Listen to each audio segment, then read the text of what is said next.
This one is definitely bigger than O11D Evo XL.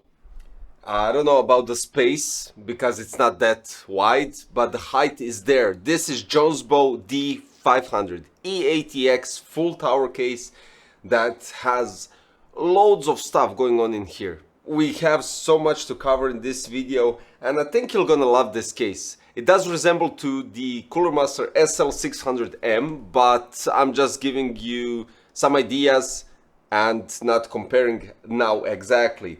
The 600M is more like a chimney effect. This is a standard full tower case with front intake, rear and top exhaust. You can't place anything on the power supply shroud, but it's a cool power supply shroud. And let's start. So from the front, when we go, you have a mesh panel, and you can mount a 525-inch DVD, Blu-ray, reader, writer, whatever. And you have two Jonsbo non-RGB 140mm fans on front and one 140 addressable RGB at the back. Of course, 5 volts, 3-pin addressable RGB header running out and goes to the controller.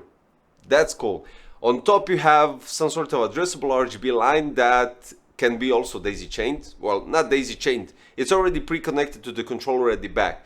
The controller has 4 connections, so you can add 2 more if you want. Since I placed here a 360 AIO, which has 4 additional addressable RGB headers, they are daisy chainable, so what I did is I daisy chained them to the controller and they work perfectly fine.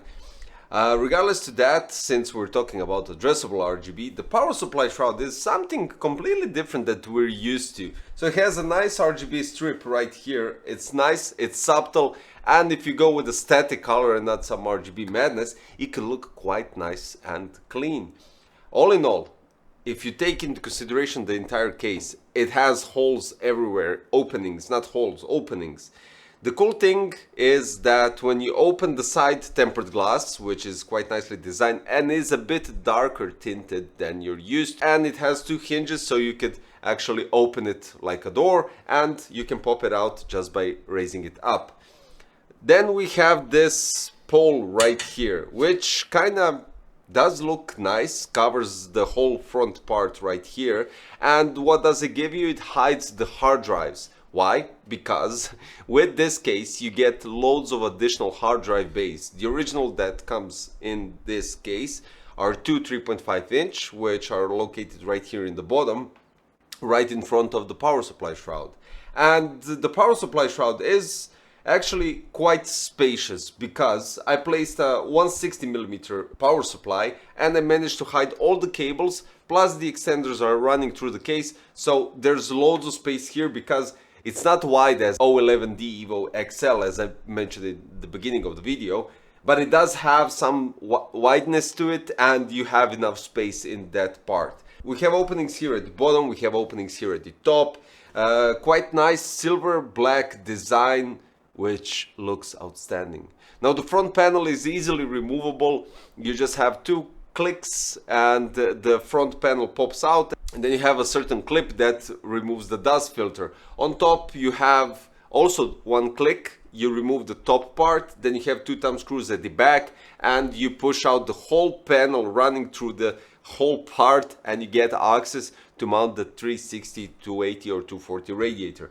Of course you can mount the same configuration on front and you can run them simultaneously without any problems. At the back we have a possibility to mount 140 or 120mm fan. I don't know about the radiator, maybe you could squeeze it in, but 360 on front and top is quite solid. Now for the GPUs, we have loads of space. I mean, we are talking about full tower case. I placed here Gainward RTX 4070 Phoenix GS, and I mean, it has loads of space because the card isn't that wide.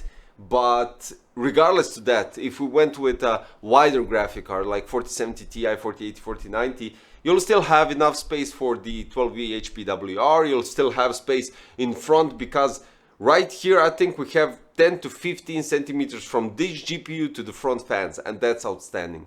The only shame is that you can't remove the top part to mount the 360 radiator outside of the case. So old school, place the radiator, mount it from the top, and that's it.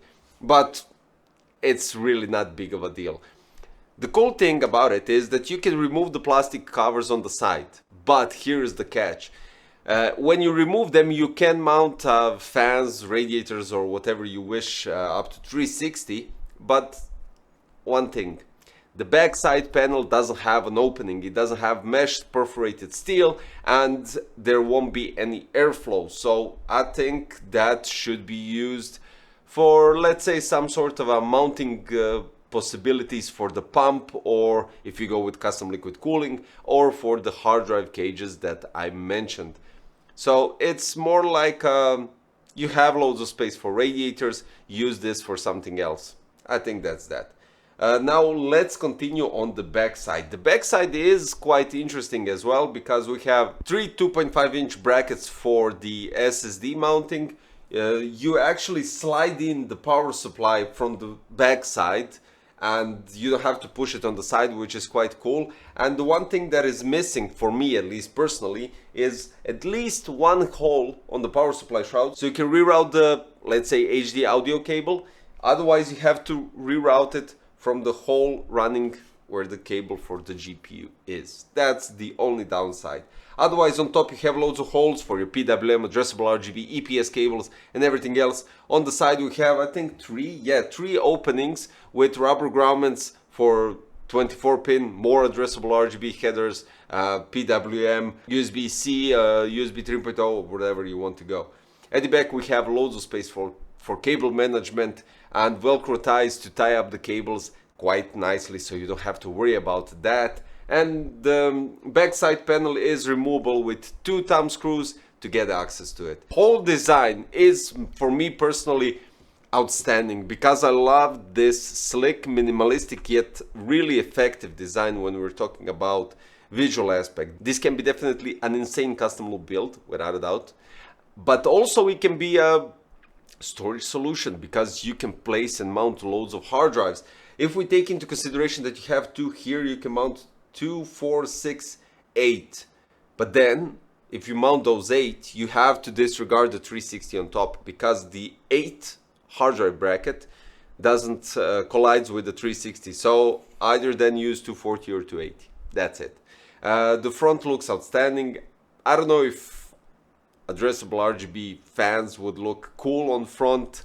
But yeah, the 8 hard drive cage also goes into the correlation with the 525-inch Blu-ray or whatever you decide to mount there. All in all, I think it's quite nice, minimalistic, but still effective case. Really does look quite nice, I have to say. Love the LED line here on the power supply shroud. Love the openings on the entire chassis. It's well designed, and I think this panel right here is starting to be a signature panel for Jonsbo, because in most of their cases they have this to cover up, just for the visual aspect, to cover up, I don't know, excessive cables, hard drives, or anything similar to that. If you remember D31 that I covered a couple of days or weeks ago, they also have this cover, but then we have a power supply running here, so the cables are hidden behind it. So that's quite cool. Now for the benchmarks, I used AMD Ryzen 9 7900 X3D with, as already stated, but here we go again. Again, were the GeForce RTX 4070 Phoenix GS in AIDA 64 Extreme Edition, cooled by Valkyr Yarn 360 ARGB. CPU went up to 90 degrees Celsius and clock speed went up to 4775 MHz, while the GPU was at 46 degrees. Outstanding, I do have to say. But after all, this GPU shouldn't be heating up. Regardless of that, I think even with the higher GPUs, if for instance I used my 4070 Ti or the 4080 that I also have, I think the thermals won't go higher than usual. So I think they will stay at around 60. So this case cools it quite nice. And when we go to Cinebench R23, we have thermals on the processor, listen to this, from 81 to 82. And the clock speed for the CPU from 4925 to 4950. Regardless of that, the Cinebench scores from 26,247 going up to 26,317. Now, of course, I do have to mention, since I already covered the Valkyr Yarn 360, we have to state that if we went with let's say, more performance-oriented AIO that has higher CFM fans, better pump block design, and all the other stuff that I mentioned in that video, you would get even better performance, because the two 140 on front are blowing so much air from the front that it really does create nice airflow through the chassis, going from the front to the top and here at the back. And I mean, I don't know what to say. Really nice case, I do have to say. And when I was looking at it on their website, I do have to admit, it really caught my eye. I can't deny it really did. I like these full tower cases with minimalism, and what's not to love here? I mean, honestly, this is my personal choice, okay? So I love the full tower chassis when you have loads of space to do a custom loop inside, to do wonders and everything else. The case is outstanding. The quality is there as of any Jonsbo product that I recently covered and even in the past. So yeah. So what I could say is big thumbs up to Jonsbo for another outstanding product. I'll put the links in the description below, and separated from that, you can check Jonsbo products on caseking.de as well, because they are, I think, official resellers in Europe for them. For the US and all the other countries, I'll try to manage and grab some links for you guys, so you don't have to search too much for those. All in all, more Jonsbo products are hopefully coming quite shortly, so don't forget to subscribe and hit the like button. Notification bell as well is very important, so you don't miss the future content, because you'll get notified. That's it for today. Jonsbo D500 EATX full tower case. Thank you for watching, and see you next time. Bye bye.